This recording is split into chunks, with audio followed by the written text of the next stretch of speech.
hello, happy morning. Welcome back to Antarmukhi Vlogs viewers. Weekend ಮುಗಿತು, school ಶುರುವಾಯಿತು. So ಸ್ಕೂಲ್ಗೋಸ್ಕರ ನಾನು ಮಕ್ಕಳಿಗೆ ಡಬ್ಬಿಗೆ ಅಂತ ಪೂರಿ ಬೀಟ್ರೂಟ್ ಪಲ್ಯನ ರೆಡಿ ಮಾಡಿದ್ದೆ. ಸೊ ಪೂರ್ತಿ ವಿಡಿಯೋನ ಸ್ಕಿಪ್ ಮಾಡ್ದಿರಾ ನೋಡಿ. ನಾನು ನಿಮಗೆ ಈ ವಿಡಿಯೋನಲ್ಲಿ ಟಿಪ್ಸ್ ಕೂಡ ಕೊಡ್ತಾ ಇದ್ದೀನಿ. ಆ ಟಿಪ್ಸ್ ಮಿಸ್ ಮಾಡ್ಕೋಬಾರ್ದು ಅಂದರೆ ನೀವೇನು ಮಾಡಬೇಕು, ಕಂಪ್ಲೀಟ್ ವಿಡಿಯೋನ ನೋಡಬೇಕು ವೀಕ್ಷಕರೇ.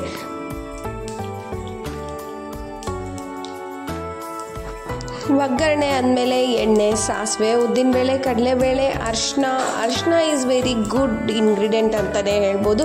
ಎಲ್ಲದಕ್ಕೂ ಚೆನ್ನಾಗಿ ವರ್ಕ್ ಆಗುತ್ತೆ. ಸೊ ಅದಕ್ಕೆ ನಾನು ಅರಿಶಿನ ಸ್ವಲ್ಪ ಜಾಸ್ತಿನೇ ಉಪಯೋಗಿಸ್ತೀನಿ. ಅರಿಶಿನ ಹಾಕಿ ಒಣಮೆಣಸಿನ್ಕಾಯಿ ಕೂಡ ಖಾರಕ್ಕೆ ಹಾಕ್ಕೊಂಡೆ. ನಾನು ಇಲ್ಲಿ ಹಸಿಮೆಣಸಿನ್ಕಾಯಿ ಉಪಯೋಗಿಸಿಲ್ಲ. ನೀವು ಬೇಕಾದರೆ ಹಸಿಮೆಣಸಿನ್ಕಾಯಿ ಉಪಯೋಗಿಸ್ಕೋಬೋದು. ನಾನು ಒಣಮೆಣಸಿನ್ಕಾಯಿ ಹಾಕಿದ್ದೀನಿ.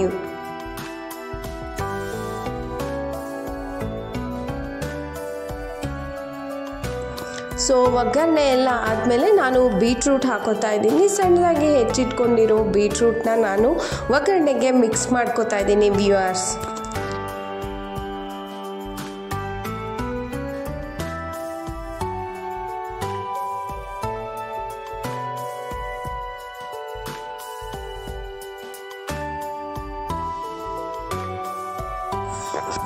ನಿಮಗೆ ಬೇಕಾದರೆ ಸ್ವಲ್ಪ ಸ್ವೀಟ್ ಫ್ಲೇವರ್ ಇಷ್ಟ ಆಗುತ್ತೆ ಅನ್ನೋಂಗಿದ್ರೆ ಬೀಟ್ರೂಟ್ ಮೇಲೆ 1/2 ಟೀ ಸ್ಪೂನ್ ಸಕ್ಕರೆ ಕೂಡ ಆ್ಯಡ್ ಮಾಡ್ಕೋಬೋದು. ಸೊ ಆದರೆ ನಾನು ಆ್ಯಡ್ ಮಾಡಿಲ್ಲ. ನಮ್ಮ ಮನೇಲಿ ಸ್ವಲ್ಪ ಖಾರನೇ ಇಷ್ಟಪಡ್ತಾರೆ, ಅದಕ್ಕೆ ನಾನು ಆ್ಯಡ್ ಮಾಡಿಲ್ಲ. ಸೊ ಇದನ್ನು ಚೆನ್ನಾಗಿ ಮಿಕ್ಸ್ ಮಾಡಿಕೊಂಡೆ.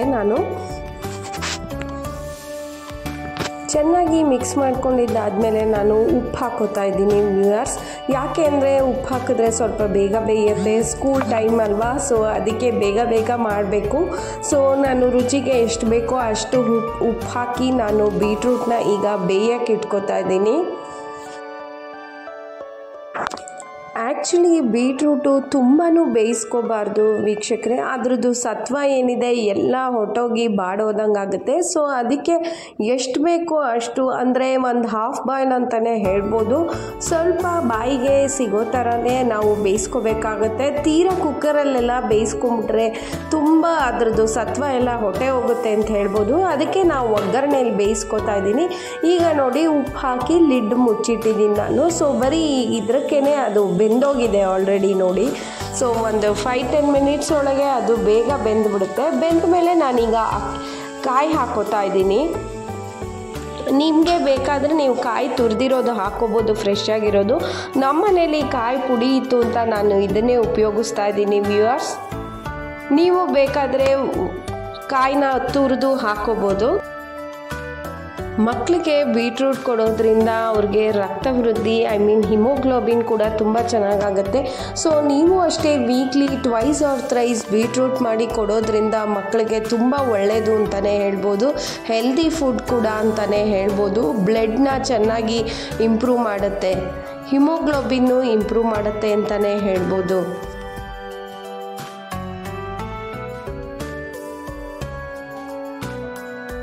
ಇನ್ನೂ ಸ್ವಲ್ಪ ಬೇಯಬೇಕಿತ್ತು. ಸೊ ಅದಕ್ಕೆ ನಾನು ಒಂಚೂರು ನೀರು ಹಾಕಿ ತಿರ್ಗಾ ಬೇಯಿಸ್ಕೊತಾ ಇದ್ದೀನಿ. ಅದು ಕಾಯಿ ಹಾಕಿದ್ಮೇಲೆ ಸ್ವಲ್ಪ ಡ್ರೈ ಅಂತ ಅನ್ನಿಸ್ತು ನನಗೆ.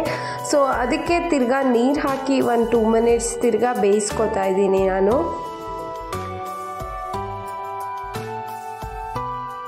ಸೊ ಇಲ್ಲಿ ಬೀಟ್ರೂಟ್ ಪಲ್ಯ ರೆಡಿಯಾಗೋ ಅಷ್ಟೊತ್ತಿಗೆ ನಾನು ಪೂರಿಗೆ ಎಣ್ಣೆನ ಕಾಯೋಕ್ಕೆ ಇಟ್ಕೊಂಡೆ ವೀಕ್ಷಕರೇ. ಇವಾಗ ಇಲ್ಲಿ ಬೀಟ್ರೂಟ್ ಪಲ್ಯ ರೆಡಿ ಆಯಿತು.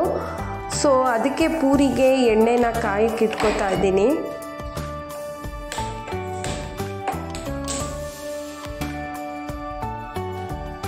ಸೊ ಇಲ್ಲಿ ಅರ್ಧ ಎಣ್ಣೆ ಕಾಯೋಷ್ಟೊತ್ತಿಗೆ ಬೀಟ್ರೂಟ್ ಪಲ್ಯ ಕೂಡ ರೆಡಿ ಆಗ್ತಾಯಿತ್ತು. ನಾನು ಅದಕ್ಕೆ ಪೂರಿಗೆ ಹಿಟ್ಟನ್ನ ರೆಡಿ ಮಾಡ್ಕೋತಾ ಇದ್ದೆ. ಹಿಟ್ಟನ್ನ ಮುಂಚೆನೇ ಕಲಸಿಟ್ಕೊಂಡಿದ್ದೆ, ಬಟ್ ಅದನ್ನು ಎಲ್ಲದಕ್ಕೂ ರೌಂಡಾಗಿ ಮಾಡ್ಕೊಳ್ಳೋಣ ಅಂತ ನಾನು ರೆಡಿ ಮಾಡಿಕೊಂಡೆ. ಪೂರಿ ಹಿಟ್ಟಿಗೆ ನಾನು ಏನೇನು ಹಾಕಿ ಕಲಿಸ್ಕೊಂಡೆ ಅಂದರೆ 2 ಕಪ್ ಗೋಧಿ ಹಿಟ್ಟಿಗೆ 1 ಕಪ್ ಚಿರೋಟಿ ರವೆ, ಆಮೇಲೆ 1 ಸ್ಪೂನ್ ಸಕ್ಕರೆ, ಒಂಚೂರು ಉಪ್ಪು, ಇದಿಷ್ಟು ಹಾಕಿ ಕಲಸಿಟ್ಕೊಂಡೆ ವೀಕ್ಷಕರೇ. ನಾವು ಚಿರೋಟಿ ರವೆ ಹಾಕೋದ್ರಿಂದ ಪೂರಿ ಗರ್ಗರಿಯಾಗಿ ಬರುತ್ತೆ ಅಂತಲೇ ಹೇಳ್ಬೋದು. ಬರೀ ಗೋಧಿ ಹಿಟ್ಟು ಹಾಕೋದ್ರೆ ಎಳೆದಂಗೆ ಆಗುತ್ತೆ. ಸೊ ಅದಕ್ಕೆ ನಾನು ಸ್ವಲ್ಪ ಚಿರೋಟಿ ರವೆ ಕೂಡ ಮಿಕ್ಸ್ ಮಾಡ್ತೀನಿ.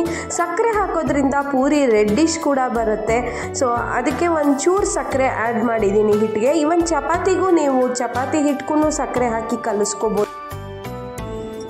ನಾನು ನಿಮಗೆ ಹೇಳ್ತಾ ಇರೋ ಟಿಪ್ಪು ವೀಕ್ಷಕರೇ, ನೋಡಿ ಈ ಹಿಟ್ಟಿಗೆ 1 ಸ್ಪೂನ್ ಸಕ್ಕರೆ ಹಾಕೋದ್ರಿಂದ ಪೂರಿ ಫುಲ್ಲು ರೆಡ್ಡಿಶ್ ಬರುತ್ತೆ, ಆಮೇಲೆ ಗರ್ಗರಿಯಾಗೆ ಆಗುತ್ತೆ. ಗರ್ಗರಿ ಆಗೋಕ್ಕೆ ಏನು ಮಾಡಬೇಕು, ಚಿರೋಟಿ ರವೆ ಕೂಡ ಹಾಕಬೇಕು.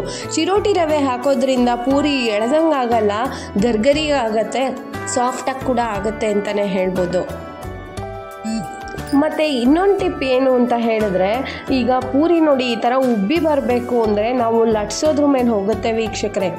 ಹೌದು ವ್ಯೂವರ್ಸ್, ಲಟ್ಟಿಸ್ಬೇಕಾದ್ರೆ ಪೂರಿನ ಮಧ್ಯದಲ್ಲಿ ಪ್ರೆಷರ್ ಕೊಡಬಾರ್ದು, ಬರೀ ಎಂಡಲ್ಲಿ ಮಾತ್ರ ನಾವು ಹಿಟ್ಟನ್ನ ಲಟ್ಟಿಸ್ಕೊಂಡು ಹೋಗಬೇಕು. ಆಗ ಪೂರಿ ಮಧ್ಯದಲ್ಲಿ ಚೆನ್ನಾಗಿ ಉಬ್ಬಿ ರೌಂಡ್ಗೆ ದಪ್ಪಗೆ ಆಗುತ್ತೆ ಅಂತಲೇ ಹೇಳ್ಬೋದು. ಇದಕ್ಕೆ ನಾನು ಸೋಡಾ ಗಿಡ ಏನೂ ಹಾಕಿಲ್ಲ ವೀಕ್ಷಕರೇ, ಬರೀ ಹೇಳಿದ್ನಲ್ಲ ಗೋಧಿ ಹಿಟ್ಟು, ಚಿರೋಟಿ ರವೆ, ಸಕ್ಕರೆ, ಉಪ್ಪು ಇಷ್ಟೇ ನಾನು ಹಾಕಿರೋದು. ನೋಡಿ ಎಷ್ಟು ಕೆಂಪಗೆ ಮತ್ತು ಉಬ್ಬಿ ಬಂದಿದೆ, ಸಾಫ್ಟಾಗಿ ಕೂಡ ಆಗಿದೆ ಪೂರಿ.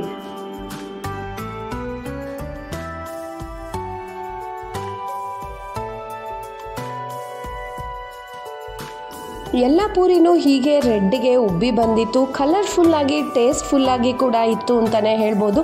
ನೀವೇ ನೋಡ್ತಾ ಇದ್ದೀರಲ್ಲ ವೀಕ್ಷಕರೇ, ಎಷ್ಟು ಗರ್ಗರಿ ಆಗಿದೆ, ಉಬ್ಬಿ ಬಂದಿದೆ ಪೂರಿ ಅಂತ ನಿಮಗೆ ಗೊತ್ತಾಗ್ತಾ ಇದೆ.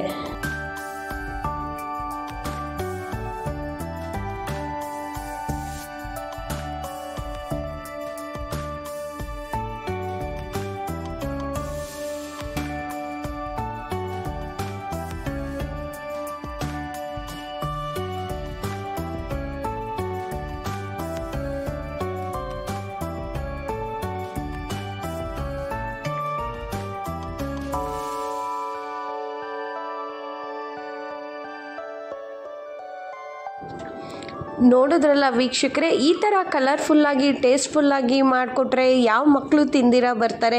ಸೊ ಅವರ ಲಂಚ್ ಬಾಕ್ಸ್ಗೆ ಇದು ವೆರಿ ಟೇಸ್ಟ್ಫುಲ್ ರೆಸಿಪಿ ಅಂತಲೇ ಹೇಳ್ಬೋದು, ಅಟ್ರಾಕ್ಟಿವ್ ರೆಸಿಪಿ ಅಂತಲೂ ಹೇಳ್ಬೋದು. ಮಕ್ಕಳು ಖಂಡಿತ ಮಿಸ್ ಮಾಡ್ದಿರ ತಿನ್ಕೊಂಡು ಬಂದೇ ಬರ್ತಾರೆ ಮನೆಗೆ.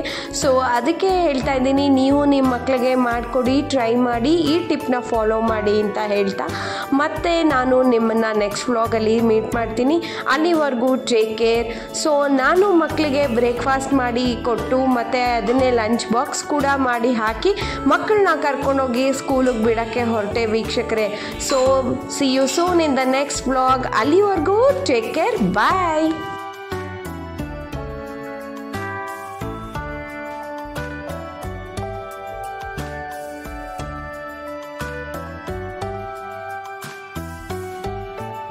ಇದೇ ರೀತಿ ಡಿಫ್ರೆಂಟ್ ಟೈಪ್ಸ್ ಆಫ್ ಟಿಪ್ಸ್ ಕೊಡ್ತಾ ಇರ್ತೀನಿ ವೀಕ್ಷಕರೇ. ಅದಕ್ಕೆ ನೀವೇನು ಮಾಡಬೇಕು, ಸಬ್ಸ್ಕ್ರೈಬ್ ಮಾಡಿ, ಲೈಕ್ ಮಾಡಿ, ಶೇರ್ ಮಾಡಿ, ಬೆಲ್ ಬಟನ್ನ ಕ್ಲಿಕ್ ಮಾಡೋದು ಮರಿಬೇಡಿ. So that we will meet you in the next vlog. Bye.